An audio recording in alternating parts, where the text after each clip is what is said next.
Bienvenidos a Punto Crítico, programa de la Unidad de Medios de la Universidad Nacional de Colombia, Unimedios. En el día de hoy vamos a hablar del tema del cambio climático y el Acuerdo de París, y para eso tenemos dos invitados muy especiales, el profesor José Daniel Pavón del Departamento de Geografía de la Universidad Nacional y el profesor Jesús Orlando Rangel, profesor del Instituto de Ciencias de la Universidad. Bienvenidos, profesores, muchas gracias.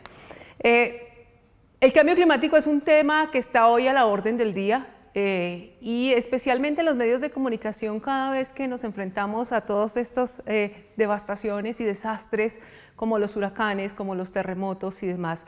A pesar de que hay toda una discusión con respecto a si son atribuibles directamente o no al cambio climático, sin duda la reacción que genera es asumir que el cambio climático es un problema que llegó para quedarse y que nos afecta a todos en el mundo. A finales del 2015 se llegó a un acuerdo global sobre el cambio climático. ¿Cuáles son las implicaciones de este acuerdo? ¿Qué impacto tienen? Y si realmente van a ayudar a paliar o no el cambio climático. Digamos, son preguntas que nos formulamos todos casi cotidianamente. Profesor Rangel, ¿de qué se trata el acuerdo climático de París? En la primera mitad y prácticamente en la segunda mitad del siglo pasado, la preocupación por la pérdida de la calidad en las condiciones del entorno, pues motivaron a que muchos académicos, muchos científicos empezaran a tratar de encontrar explicaciones a lo que estaba pasando. Viene la crisis de la biodiversidad y unos años más tarde pues viene ya la preocupación porque se estaba aumentando la concentración de gases, algunos de gases de efecto invernadero, se estaba alcanzando umbrales de temperatura demasiado altos y con toda esta evidencia pues empezaron las presiones ante los gobiernos y las entidades, las Naciones Unidas, el Programa de las Naciones Unidas para el Medio Ambiente, etc. Como sucede siempre que hay estas presiones, los académicos fueron escuchados, se llegaron a unos planteamientos iniciales y empiezan las negociaciones de orden diplomático, político. Todos son reuniones básicas, acuerdos. Recordamos que uno básico, el Acuerdo de Kioto, así como en biodiversidad, la Convención de Biodiversidad de Río de Janeiro, del 92. Entonces, con estos acuerdos se colocan sobre el escenario las causas de preocupación y después entonces vienen algunas argumentaciones sobre qué es lo que está causando, etc. Estos acuerdos tienen una serie de discusiones, hay una logística de esos y estos acuerdos después son implementados a nivel nacional. Los países signatarios de esos acuerdos pues se comprometen a poner en práctica las recomendaciones, las sugerencias, los modelos de trabajo, etc. Las Naciones Unidas pues tiene diferentes comisiones que le asesoran en todo esto y cuando se van a las reuniones pues ya se hace un manifiesto. Pues han habido varias de estas reuniones, la última fue la de París, la cual otra vez que lo que se hace es se examina cuál ha sido el cumplimiento de las tareas que se le colocan a todos los países que son signatarios. Esto es un manejo, como se dice, político, que tiene un fundamento académico con base en las asesorías. Y pues surgen una serie de recomendaciones. La última reunión pues, tuvo la situación de países que no manifestaron su acuerdo, etc. Pero la mayor cantidad de países continúan con eso de cambio climático, que tiene todos los matices del caso, pero quizás la preocupación mayor es que no se alcance el umbral de los 2.5 o los 2 grados más de temperatura, porque las consecuencias serían funestas. Y entonces eso es lo principal. ¿Cómo hacemos para que entre todos lleguemos? Es una cosa muy difícil porque acuérdense que aquí estamos en decisiones políticas de países supradesarrollados contra países o en vías de desarrollo que no tienen desarrollo. Entonces es muy desigual el asunto de contribuciones a la elevación de esos y a las causas que tienen que ver con el cambio climático y la condición de los países. Profesor Pavón, precisamente en torno al tema de los compromisos, ¿por qué la centralidad de llegar al acuerdo de disminuir, digamos, los niveles de emisión de gases de efecto invernadero para que la temperatura aumente menos de 2 grados centígrados? Porque ese 2 grados centígrados se convierte un poco como en el elemento clave desde el punto de vista, digamos, científico. Bueno, ahí el Acuerdo de París plantea los 2 grados, digamos, como la meta para lograrlo en un periodo determinado, digamos. Dicen que es hasta el 2050, ¿cierto? Y lo posible que lleguemos a 1.5.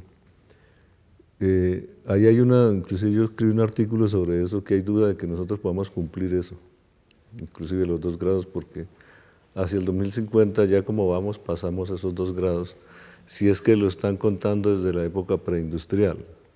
Si es de la época preindustrial, nosotros hacia el 2050 ya habremos pasado esa parte.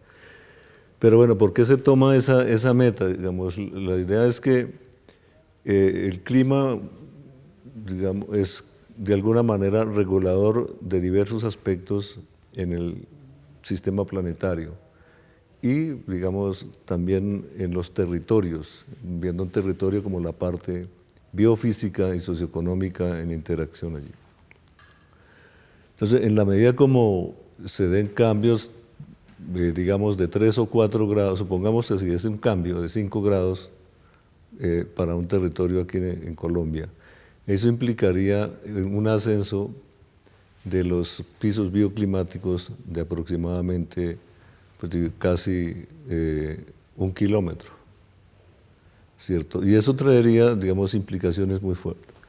Entonces, de alguna manera, a través de diversas aproximaciones se estableció que deberíamos controlar ese calentamiento en unos niveles muy bajos.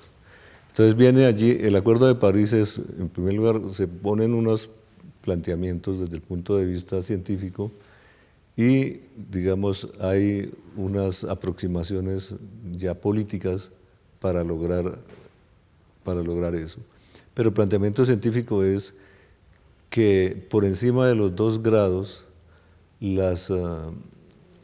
digamos, las señales, pudiéramos decir, los impactos que tendríamos en los demás componentes de ese sistema planetario, llamemos océano, biota, ecosistemas marinos, ecosistemas continentales, ya serían bastante significativos, dramáticos, y entonces sería, entre más se caliente, mayor daño se podría causar tanto a los demás, digamos, componentes de ese ecosistema planetario, si le podemos llamar, como a la parte de la producción, de la parte socioeconómica y también a la producción de aquellos medios de vida elementales para las comunidades que están en diferentes territorios, como agua, alimento, energía y todo ello.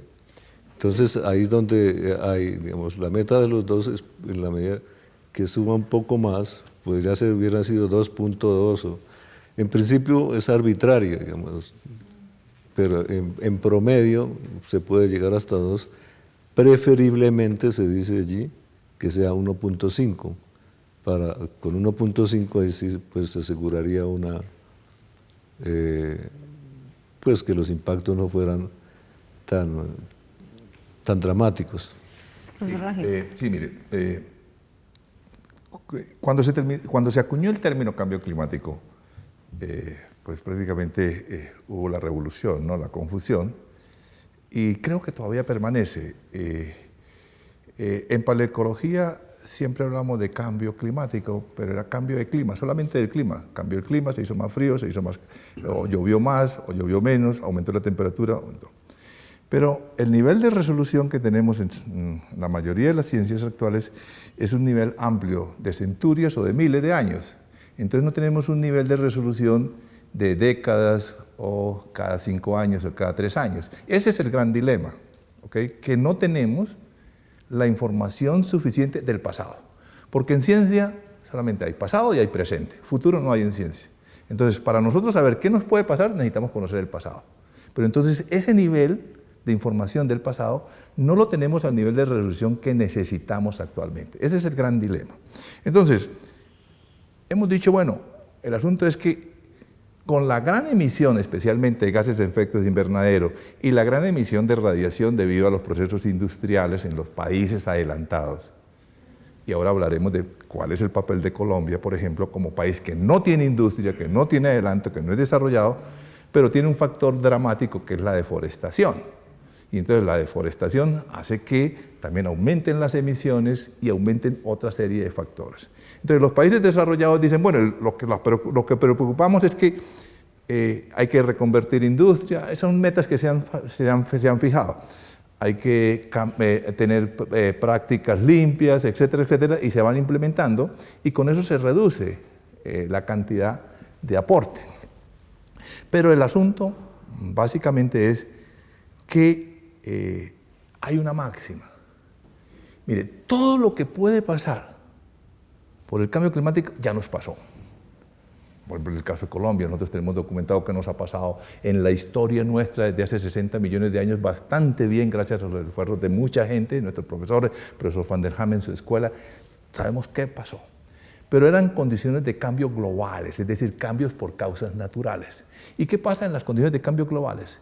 Que el efecto tensionante, el que produce el cambio, llega un momento en que cesa su acción. Y entonces, los sistemas, los organismos, que no han sido extinguidos por completo, porque si no se hubiera acabado la vida, pueden recuperarse.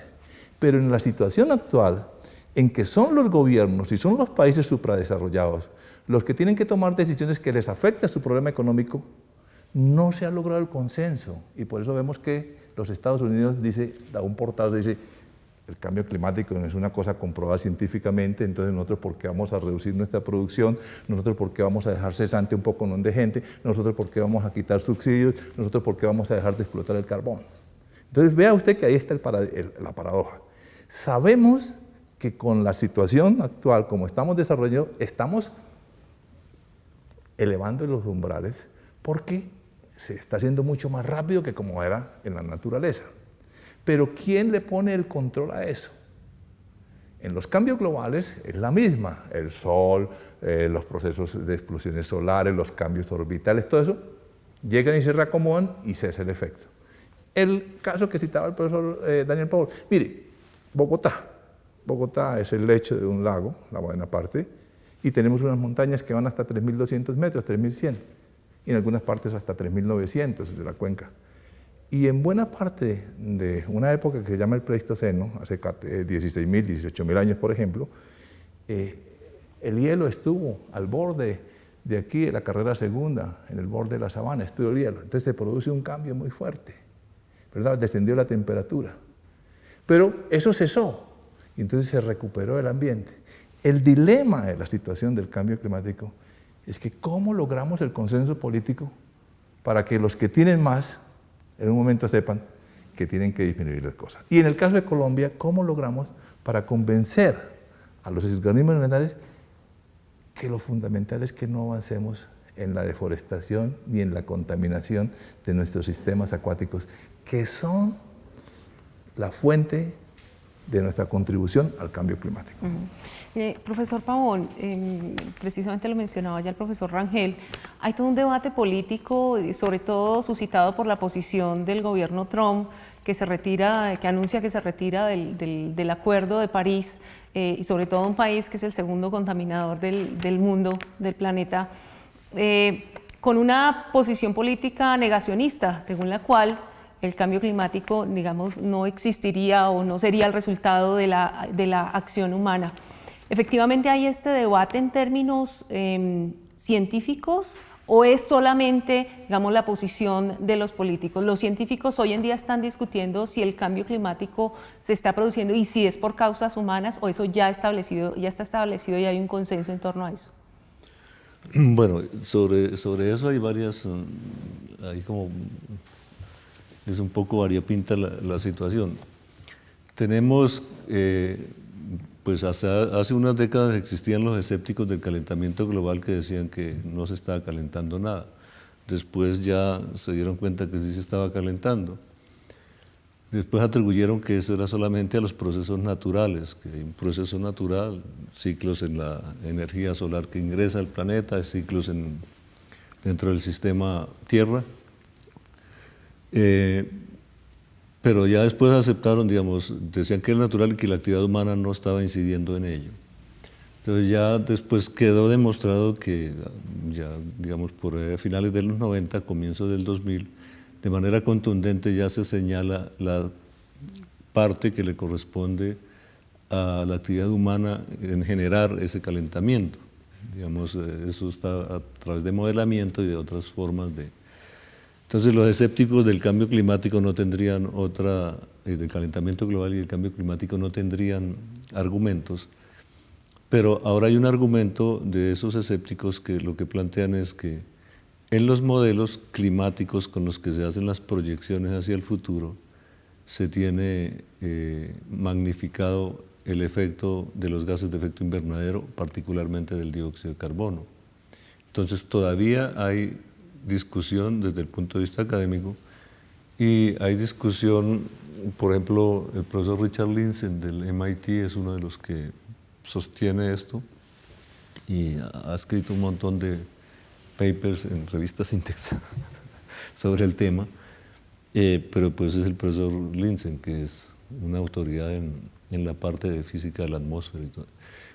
Entonces, digamos, hay ese tipo de planteamiento. Ahora, hay escépticos del calentamiento global y del cambio climático que, digamos, aceptan que sí va a haber un cambio, que hay un calentamiento, pero que dicen que se está exagerando los efectos, el impacto que tendría hacia el futuro, porque se están exagerando con intereses económicos o de figuración o intereses políticos. Ustedes pueden ver a cualquier político que nunca se ha quemado las pestañas o ha ido a campo a analizar, a hablar tranquilamente supuestamente sobre el cambio climático y además sobre información, ciencia y tecnología de cambio climático, un personaje que nunca ha trabajado en ello. Entonces, ocurre eso. Entonces, esos personajes, por el interés de la imagen, hablan del tema y exageran el tema. Ahora, otros por intereses económicos hablan del tema, digamos, de que eso va a ser un desastre, va a ser el apocalipsis, no sé qué. Entonces, por eso esas posiciones de alguna manera alimentan el cultivo de los escépticos, porque claro, digamos, uno llega a tratar de dar ese mensaje y realmente no es así, y la gente sabe que no es así, porque pues obviamente el cambio se dará, y si son 2, 3, 4 o 5 grados, digamos, de alguna manera habrá la forma de adaptarse. Claro, habrá muchos impactos negativos, muchas pérdidas de todo, pero digamos, en el sistema planetario se encontrará un nuevo balance o algo así, pero seguirán impactos, serán muy fuertes. El problema es que hay quienes tienen el poder de los medios porque llegan a los medios, o el poder político para ponerse a predicar un montón de cosas. Entonces, un montón de cosas que no van a hacer, en primer lugar. Por ejemplo, decir que los huracanes, estos que se están presentando, es producto del cambio climático. Eso es mentira, digamos. No podemos atribuirlos directamente a eso.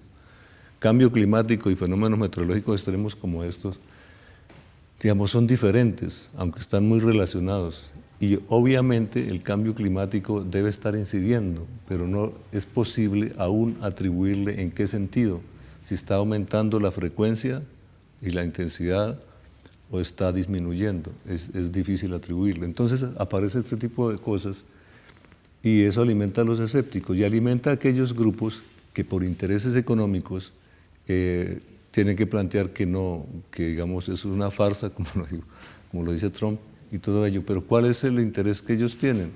Había toda una política orientada a reducir las emisiones que de alguna manera afectaban al sector energético. Unas políticas que controlaban más las fugas de metano en Estados Unidos. Y entonces hay, ¿cómo se llama?, lobistas que van a los senados de los diferentes estados a que se tomen las leyes que controlaran ese tipo de, digamos, lo de las fugas de metano, lo de la explotación del carbón y todo ello. Y entonces, ¿pero por qué se hace? Por los intereses de ese grupo económico, y ese grupo económico fue el que ayudó a llevar a este presidente. Profesor Rangel. Sí, creo que el profesor Pavón toca un punto clave en el asunto. Cuando se apropia la sociedad del término, con cambio climático se han cometido los desafueros más grandes de los cuales se pueda uno creer. Por ejemplo, cuando vino la política de mitigación, de impulso a programas de conservación de bosques, hubo hasta especialistas que llamaban que un cañaduzal era un bosque. Entonces uno como representante de la universidad tiene que pararse y decirle, mire, ¿sabe qué? Vamos a leer un libro básico de botánica para que sepamos qué es un bosque. Así pasa en lo otro, mire. Lo esencial para países como Colombia, con tan buena información, es que logremos permear las instituciones gubernamentales que asesoran al gobierno para que se manejen estos temas con altura y con precisión. Le voy a poner un ejemplo clásico o un ejemplo que creo que debe ser muy sencillo. Mire, nosotros tenemos un sistema de lagunas, por ejemplo, en el páramo tenemos sistema de lagunas y en las tierras bajas tenemos sistema de lagunas. Todas las lagunas continentales tienen que secarse, es inexorable y eso es un tiempo definido, se llama el tiempo de vida útil. Usted ve las lagunitas de páramo y todas las lagunitas de páramo, algunas se han secado en 3.000, en 4.000, en 5.000 y hay otras que le esperan 5.000, 6.000 años. Compare con las lagunas, con las ciénagas del Caribe. En las ciénagas del Caribe tenemos casos aberrantes de que nos quedan 100 años, las ciénagas del sur del Cesar. ¿Cuál es la causa de que cambió? Pues claro, puede ser que la evaporación, etcétera, pero no es un cambio tan fuerte. Que el agua que le llega está completamente llena de barro. Es decir, entonces las está taponando, las está sedimentando, las está colmatando. Y entonces está desapareciendo la superficie muy rápidamente. ¿Y cuál es la diferencia entre las dos, entre las ciénagas del Caribe? Que aquí arriba no hay gente, ni hay industria, y en cambio aquí abajo recibe toda la descarga de toda la deforestación de las laderas, de todas las industrias, de todas las canteras, de toda la transformación que hay, y simplemente está impactando sobre eso. Entonces, ¿a qué se debe? A que una intervención y una transformación por parte del hombre del entorno, mientras que arriba no la uso. Por eso entonces, ahora entenderán por qué nos oponemos a que se llene de industrias, que se llene de minería, que se llene de carboneras, el páramo, porque nos va a pasar igual que lo otro, y eso ya lo tenemos documentado, esos son documentos que están en la internet y que el gobierno lo puede hacer. Entonces, lo que dice el profesor Pavón, lo del cambio climático, todo el mundo, y aquí por ejemplo ya se montó, aquí tenemos, son compromisos institucionales, claro, gubernamentales, que hay los informes cada 5 años, cada 3 años, etcétera. Pero tenemos que meterle ciencia, tenemos que meterle datos. Mire, lo de los 2 y 3 grados, inclusive con mi profesor, el profesor Juan de Germán, yo discutí y le decía, Tomás, pero eso es un poquito exagerado decir que 2.5, 3 grados. Tenemos en Colombia algunas de las perforaciones continentales más detalladas del mundo, el páramo de Frontino, por ejemplo. Y las reconstrucciones históricas que hemos hecho de todos los cambios que hay, no nos da para que hayamos detectado cambios en la composición de la masa forestal de los bosques cerca al páramo que se relacionen con un aumento de temperatura mayor de 0.5, 0.8 grados.